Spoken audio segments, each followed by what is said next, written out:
पहले हम लोग पढ़ चुके हैं प्रेजेंट कंटिन्यूअस। आज हम लोग पढ़ेंगे प्रेजेंट परफेक्ट टेंस। प्रेजेंट का मतलब हुआ वर्तमान और परफेक्ट का मतलब पूरी अच्छी तरह से जो समाप्त हो जाए, जिसको दोबारा छूना नहीं है। जैसे परफेक्ट का मतलब होता है कि जो काम पूरे तरह से समाप्त हो जाए, जिसको दोबारा छूना नहीं है, वही हुआ परफेक्ट। जैसे एग्जाम्पल में मैं पढ़ा चुका हूं, तो परफेक्ट एकदम खत्म हो गया, पढ़ा के हम काम खत्म कर दिए हैं, तो ये परफेक्ट में आता है। अगर कोई पूछेगा कि प्रेजेंट परफेक्ट टेंस किससे कहते हैं, तो बताना है प्रेजेंट का मतलब वर्तमान और परफेक्ट का मतलब पूरी अच्छी तरह से समाप्त हो जाए। तो प्रेजेंट का मतलब वर्तमान और परफेक्ट का मतलब पूरी अच्छी तरह से समाप्त हो जाए, जिसको दोबारा छूना नहीं है। तो इसका परिभाषा हो जाएगा, जो कार्य वर्तमान काल में, जो कार्य वर्तमान काल में पूरी अच्छी तरह से समाप्त हो जाए, उसे प्रेजेंट परफेक्ट टेंस कहते हैं। जो कार्य वर्तमान काल में पूरी अच्छी तरह से समाप्त हो जाए, उसे प्रेजेंट परफेक्ट टेंस कहते हैं। इसका हिंदी पहचान होता है, पहचान होता है इसका, जिस वाक्य के क्रिया के अंत में, जिस वाक्य के क्रिया के अंत में, वाक्य के क्रिया के अंत में, क्रिया के अंत में चुका है, चुकी है, चुके हो,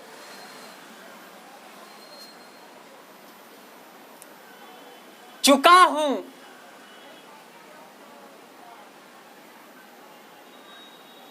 अथवा या है, ये है और ये हो इत्यादि शब्द लगा रहे, इत्यादि शब्द लगा रहे, उससे हम क्या पहचानेंगे? प्रेजेंट परफेक्ट टेंस का वाक्य है। एग्जाम्पल में जैसे ले लेंगे, वह जा चुकी है, वह जा चुकी है, तो चुकी है जैसे देखेंगे वो किसका वाक्य समझेंगे? प्रेजेंट परफेक्ट टेंस का वाक्य समझेंगे। चुका है, चुकी है, या ये है, ये सब देखेंगे तो क्या समझेंगे? प्रेजेंट परफेक्ट टेंस का वाक्य है। इसका हिंदी पहचान होता है, जिस वाक्य के क्रिया के अंत में, जिस वाक्य के क्रिया के अंत में चुका है, चुकी है, चुके हो, चुका हूं, या है, ये हो, या हूं इत्यादि शब्द लगा रहे, उसी से हम समझेंगे वो प्रेजेंट परफेक्ट टेंस का वाक्य है। इसका अफर्मेटिव स्ट्रक्चर होता है, अफर्मेटिव सेंटेंस का स्ट्रक्चर होता है, अफर्मेटिव सेंटेंस का स्ट्रक्चर सब्जेक्ट प्लस हैज या हैव प्लस वर्ब का तीसरा रूप प्लस ऑब्जेक्ट। इसका अफर्मेटिव सेंटेंस का स्ट्रक्चर क्या होता है? सब्जेक्ट प्लस हैज या हैव प्लस वर्ब का तीसरा रूप प्लस ऑब्जेक्ट। अब हम लोग सीखते हैं हैज या हैव का प्रयोग कहाँ किया जाता है। तो हैव का प्रयोग और हैज का प्रयोग कहाँ किया जाता है? हैज का प्रयोग third person singular number, third person singular number के साथ किया जाता है। थर्ड पर्सन सिंगुलर नंबर के साथ हैज का प्रयोग किया जाता है। Third person singular number, third person singular में आता है he she it name, he she it name. तो इसके साथ हम लोग हमेशा हैज का प्रयोग करते हैं, यानी थर्ड पर्सन सिंगुलर नंबर के साथ किसका यूज करते हैं? हैज का। और इसके अलावा जो भी बचा, जैसे first person singular plural, first person singular plural, second person singular plural, second person singular plural और थर्ड पर्सन पुल्लर, उसके साथ हमेशा हैव का प्रयोग करते हैं, उसके साथ हमेशा हैव का प्रयोग करते हैं।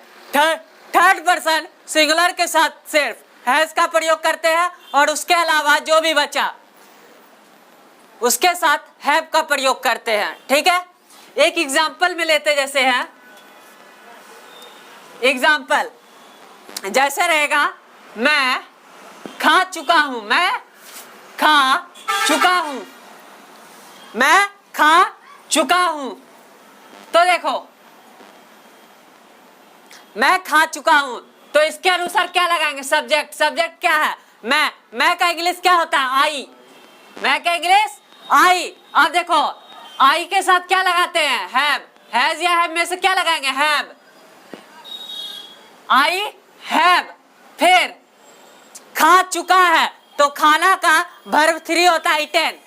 खाना का वर्ब 3 क्या होता है? ईटेन। I have eaten. मैं खा चुका हूं, मैं खा चुका हूं। चुका है, चुकी है, चुके हो, जैसे देखेंगे उससे क्या समझेंगे हम? प्रेजेंट परफेक्ट टेंस का वाक्य है। और फिर प्रेजेंट परफेक्ट टेंस का अफर्मेटिव। अफर्मेटिव से स्ट्रक्चर उसको बोलते हैं जिसमें ना ही नहीं रहता है और ना ही क्या रहता है, सिंपल सेंटेंस, ठीक है, उसी को अफर्मेटिव बोला जाता है। तो खा चुका, चुकी, चुके से क्या पहचाने? प्रेजेंट परफेक्ट टेंस का वाक्य है, उसका अफर्मेटिव ये स्ट्रक्चर पे काम करेगा।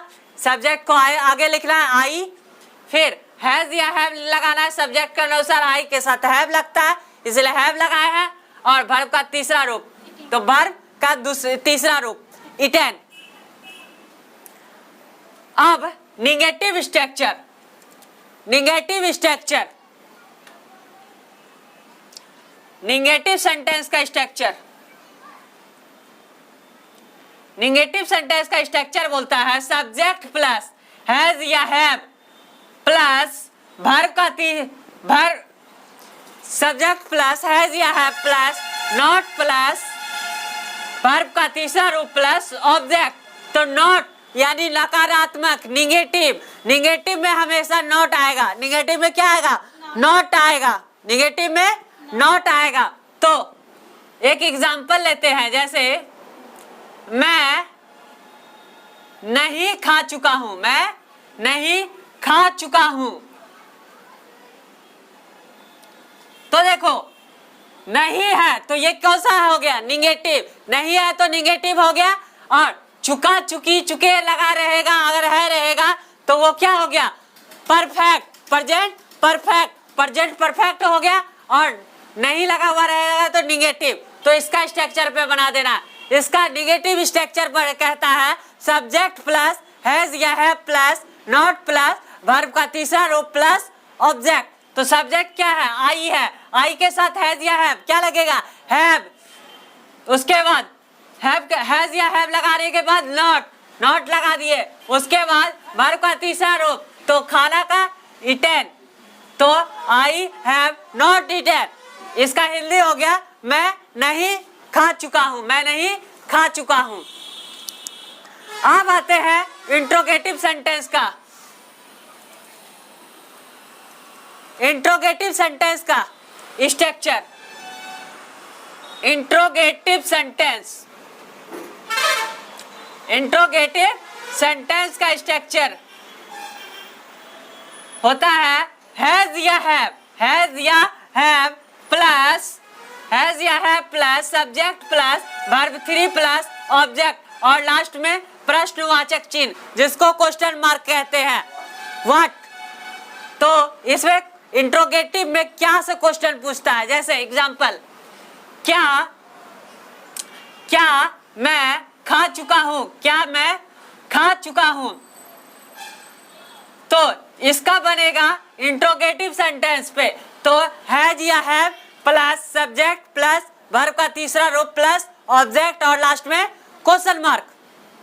तो सब्जेक्ट के अनुसार हैज या हैव लगाना है। तो सब्जेक्ट क्या है? मैं है, मैं है। आई, आई के साथ क्या लगता है? हैव, तो हैव आगे लिखेंगे, हैज या हैव को आगे लिखेंगे। तो हैव लग रहा है तो हैव को आगे लिखे, उसके बाद सब्जेक्ट, सब्जेक्ट आई, उसके बाद वर्ब का तीसरा रूप ईटेन, ईटेन और लास्ट में क्वेश्चन मार्क। यानी कि क्या वाला क्वेश्चन आएगा तो वो क्या हो गया? इंट्रोगेटिव। इंट्रोगेटिव सेंटेंस का स्ट्रक्चर होता है हैज या have plus subject plus verb 3 plus object और लास्ट में क्वेश्चन मार्क। एग्जाम्पल में हम लिए क्या मैं खा चुका हूँ, क्या मैं खा चुका हूँ। तो सब्जेक्ट स्ट्रक्चर के अनुसार हैज या हैव को आगे देंगे तो सब्जेक्ट के अनुसार हैव लगेगा तो हैव लिखे, उसके बाद सब्जेक्ट लिखे, उसके बाद वर्ब का तीसरा रूप लिखे, उसके बाद वर्ब का तीसरा रूप लिखे। अब आते हैं डबल इंट्रोगेटिव सेंटेंस या WH question. WH question, WH question इसका स्ट्रक्चर होता है WH family, WH family plus has या have plus subject plus verb का तीसरा रूप प्लस ऑब्जेक्ट और लास्ट में क्वेश्चन मार्क। तो जैसे WH फैमिली क्या, क्यों, कहां, ये सब WH फैमिली में आता है। तो एग्जांपल लेते हैं, मैं क्या खा चुका हूं, मैं क्या खा चुका हूं। तो देखो क्या सब्जेक्ट के बाद आ गया, बीच में आ गया, तो ये क्या हुआ WH क्वेश्चन या डबल इंट्रोगेटिव क्वेश्चन। ठीक है, तो WH क्वेश्चन का स्ट्रक्चर होता है WH फैमिली प्लस हैज या have plus subject plus verb का तीसरा रूप प्लस ऑब्जेक्ट और लास्ट में क्वेश्चन मार्क। तो पहले WH फैमिली, क्या WH फैमिली है तो क्या का इंग्लिश होता है व्हाट। उसके बाद हैज या हैव सब्जेक्ट के अनुसार क्या लगेगा, हैव लगेगा, तो हैव लिखेंगे व्हाट हैव, फिर subject I, what have I, फिर अब ये वर्ब क्या है इट, तो वर्ब का तीसरा रूप इटन और लास्ट में क्वेश्चन मार्क। तो what have I eaten, what have I eaten, मैं क्या खा चुका हूं। ठीक है, आज हम लोग का प्रेजेंट परफेक्ट टेंस खत्म हुआ। कल हम लोग पढ़ेंगे प्रेजेंट परफेक्ट कंटीन्यूअस टेंस।